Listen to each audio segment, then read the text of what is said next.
प्रियात्मन सप्रेम जयजीव आदि मुनीश्वर योगेश्वर परम पूज्य सत्य सम्राट सदगुरुदेव सिमनी जी का वचनामृत से एक बूंद। महात्माओं की शीघ्र मरने का कारण। हमारे भारतवर्ष के बहुत से महात्माओं की आयु बहुत कम हुई है। महात्माओं में बहुत कम ऐसे हैं जो अधिक दिन तक जीवित रहे हो।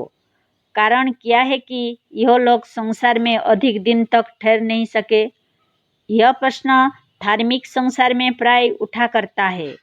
धार्मिक संसार इस बात को जानने के लिए बहुत उत्सुक देखा गया है। जिन लोगों ने बहुत बड़े बड़े काम किए, जिन लोगों ने संसार का बहुत बड़ा उपकार किया है, उन लोगों की आयु यदि बड़ी होती तो संसार का और भी उपकार हुआ होता। पर कभी कभी लोगों के हृदय में यह सोचकर बड़ा दुख होता है कि ऐसे लोग अधिक दिन तक ठहर नहीं सके। अतः यह प्रश्न सचमुच बड़े महत्व का है कि महात्माओं के इस अल्पायु का कारण क्या है। हमने इस प्रश्न पर अच्छी तरह विचार और मनन किया। हमारे विचार ने इन प्रश्नों का जो उत्तर दिया है वह हमारे पाठकों को बहुत ही अद्भुत और विचित्र मालूम होगा। हमारा यह निम्नलिखित सिद्धांत अद्भुत व विचित्र भले ही है, पर हमारी समझ में यह सत्य और वास्तविक है। हो सकता है कि हमारा यह सिद्धांत प्राचीन ऋषियों और मुनियों से ना मिले, पर इस विषय में हमारा पास ऐसा दृढ़ प्रमाण या युक्ति है कि पाठकों की बुद्धि इसे अवश्य स्वीकार करेगी। वास्तव में मनुष्य उसी को स्वीकार करता है जिसे उसकी बुद्धि स्वीकार करती है।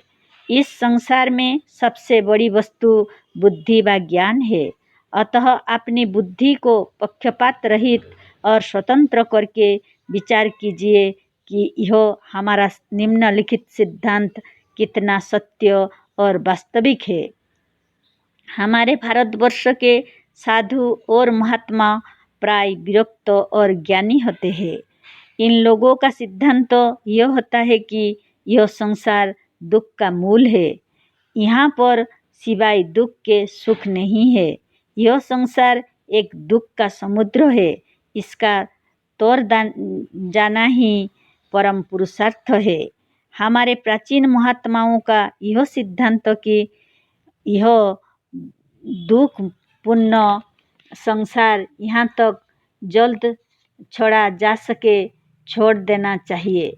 बस यही कारण है कि ये महात्मागण बहुत जल्द संसार को छोड़ देते हैं, अथवा यह कहिए कि संसार ही इस बात से महात्माओं से रुष्ट होकर उन्हें शीघ्र छोड़ देता या अलग कर देता है।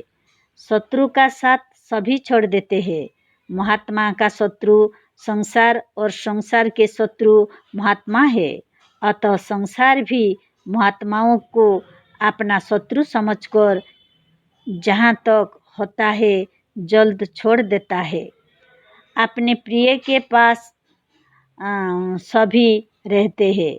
कोई अपने देशी के पास नहीं ठहर सकता। महात्मा लोग ईश्वर को प्यार करते और संसार से घृणा करते हैं। महात्मागण कहते हैं कि संसार पापपूर्ण है। वह मनुष्य पापी है जो ईश्वर को छोड़कर इस संसार के मायाजाल में फंसता है। मतलब यह है कि महात्मा का संसार से द्वेष है। अतः संसार भी महात्माओं से द्वेष करता और उससे शीघ्र ही पृथक हो जाता है। जय जी।